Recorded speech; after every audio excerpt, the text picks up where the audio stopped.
He's going to be performing for us in a moment, but he's going to come here first. It's Eminem! This is back again. Shady's back. Tell a friend, 'cause it feels so empty without him.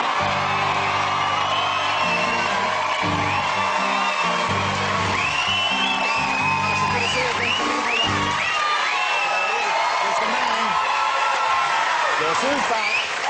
Back again. Good to see you again. Thank you for joining us. Good to see you. It's a good thing you just...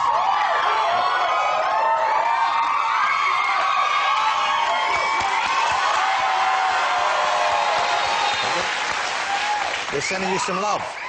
Yeah. I was going to say it's a good thing you just got me out of that room. Yeah, it was getting quite... No, I'm saying with LL because I was just about to challenge him to a pose down. Oh, you mean this kind of thing? Yeah. And he didn't want it. He's... Well, look, you're fit, you're in good shape, but that's a man's physique right there, isn't it? He looks a little small compared to me, but... You know each other from way back, I guess, do you? Was he one of your influences? Was he someone you grew up listening to? Were you a fan of LL Cool J in the early days? Of course, man. Come on. What was your favourite LL Cool J track? Rock the Bells is probably first. Rock the Bells is a great track. It was probably the first one that I heard. LL was actually, like, hearing him rap actually made me want to rap. Really? Yeah, man, that was what did it for me. And then I think when the Beastie Boys came out, then I kind of felt like, oh, it was possible. Yeah, you know what I mean? But LL, seriously though, LL made me want to rap. You know, LL's acting as much as doing the music now, probably more so. You acted for a while. Did you see Eminem in the movie 8 Mile based on... That was a great performance. I thought, a tremendous performance here. Really good screen acting. And, you know, I was sceptical. I thought, is this going to be any good? You know, sometimes because I saw the Vanilla Ice movie, too. And that wasn't any good. I don't know if you saw that. But you were great in it. And the guy, was it Curtis Harrington directed that? Curtis Hanson. Yeah. He did a terrific job as well. And I thought, OK, we're going to see more of you. You're going to do more movies. I expect to see you do what? Nothing. What happened? Why not? Yeah, but I just, you know, I love music so much, man. This is my passion. This is what I want to do. Not saying that I won't do a movie ever again, but this is me. Do you find that you're writing different stuff now? I mean, obviously, I know it's very much about, you always write about what's going on in your life at that time, but are you slowing down? Are you changing? Are you writing about stuff which is more to do with being an older guy?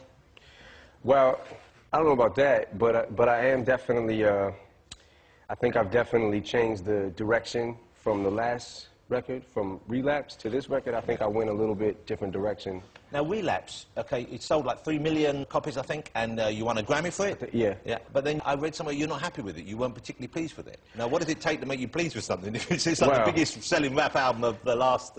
I mean, it's not that I wasn't completely happy with it as far as, like, you know, when I put it out, obviously I was happy with it or I wouldn't have put it out. But looking back on it now in retrospect, I feel like there was a lot of stuff on there that was really humorous and shock value, but I had to go back and listen to some of my older material and try to figure out why these songs off Relapse weren't making me feel like those used to, and kind of put the feeling back into what I do. I know what you're saying, yeah, so there's like the classic tracks you've written that really were unique, and maybe stuff there which is good enough and you enjoyed it at the time, but it's not stuff that you want to be considered your best work.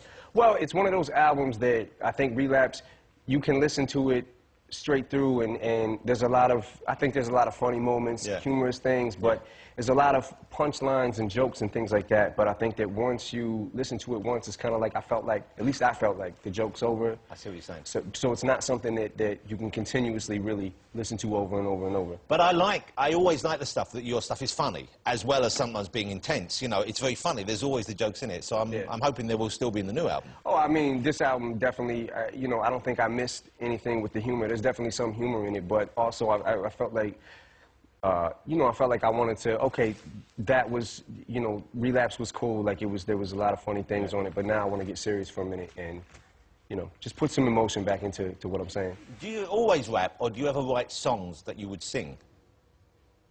I sing sometimes on records. Yeah, and I think I'm gonna start my R&B career next. Yeah.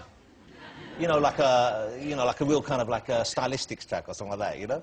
Yeah, nah, I can't sing, man. I can hold a note, like I can hit certain notes, but I can't like hold them. Yeah. I guess. I know what you mean, and there are guys out there who can really sing. People who've really got these Yeah, great no, voices. I'm not like a singer. But when you're at home, if you're at home either relaxing or if you're in the shower, do you sing then or do you rap then? Nah, I think of lyrics in my head all the time, though. And what do you write your lyrics down in? Do you do it on a computer? Do you write on a scrap of paper, or you just keep it in your head? I try to keep them in my head, but I write anything that's around that I can write on, this desk, whatever. You would I'll scribble write it on down? Yeah, because I'm not good at keeping thoughts. I get scatterbrained sometimes, and I might try to remember what was I thinking of earlier, and I won't remember it. So I got to write it down. So I write my rhymes on anything. Do you available. so you normally have paper and pen on you, or do you use a phone or something like that? What do you do? If you came up with an idea, say straight after this, if you came up with an idea, what would you do? What would you reach for? So you'd grab a piece of paper? Yeah. And just scribble it down? No, just, okay. Yeah. And do you have the old raps, you know, the early ones that you wrote, do you have them still? Because in the movie, I don't know how accurate it was, but you're writing them in a notebook, like a school book almost, on the bus and going to and from gigs and holding them. Do you keep them? Have you still got them? I save all my rhyme books, my rhyme papers, whatever, envelopes, whatever, you know, little sticky notes, whatever it is. I save them, I put them all into one. It can be in the Eminem Museum one day. Maybe. Will you give it to your kid? Is that what you do? You're going to save it? I'm going to save it, and maybe I'll pass it down, you know. Definitely. We had Jay-Z on the show a while ago, and he's still, you know, at the very top of his game, and I know you're going to be doing some work with him later this year. Yeah. Okay, over here or in the States? In the States, we have a show in Detroit at Comerica Park, and we have a show at Yankee Stadium. Now, that's fine, but there are many fans over here who are saying, when are we going to see Eminem performing over here again? Oh. You're going to perform just now, so that's something. But really, are you going to gig again over here? You're going to do? I know it's a big thing. Maybe, people over. yeah. I haven't. I'm kind of just taking it as it comes, you know, a day at a time, and you know, seeing how I feel when I get out there and everything. But lately, you know, I've been enjoying the shows that I've been doing and stuff. So, you know, right now it's spot dates. So, but I haven't. You know, I certainly wouldn't rule it out. Jay-Z headlined at Glastonbury over here, the big festival over here, and did a great job, and everyone loved him when he did it. And there was some controversy initially, oh, can a rap act hold this kind of festival together? And of course he could. Would you do that? Would you come and do Glastonbury, one of the big festivals? Maybe. Are you asking me to do, yes, I am. do it right now? I'm in charge of Glastonbury. It's my new job. Would you like to do Glastonbury next year? Maybe. What do you mean maybe? That's not good enough. I mean, maybe. I got to see how I feel. Sign there. Oh, okay. You got a pen? Okay, and the album's finished, the new album's finished, because I haven't got a copy. I've heard the single, the album's out in June. I'm guessing, is it all put to bed now, or are you still sort of just finishing No, it's off? done. It's finished. It's mastered. It'll be coming out June 22nd. It's great to have you back on the show. I appreciate you coming back on. You know I'm a fan, and you know you have so many fans here in the UK, both here in the studio and at home watching. You know, and they're fans for life. You know? We respect your talent and we enjoy it, so thank you for coming back over. Thank you. Please, I hope you do come and do some big gigs over here. That'd be great. Okay, thank you. Ladies and gentlemen, he's going to perform live. It's Eminem. Great stuff. Thank you. Okay, take care. Get yourself sorted. Ready to go.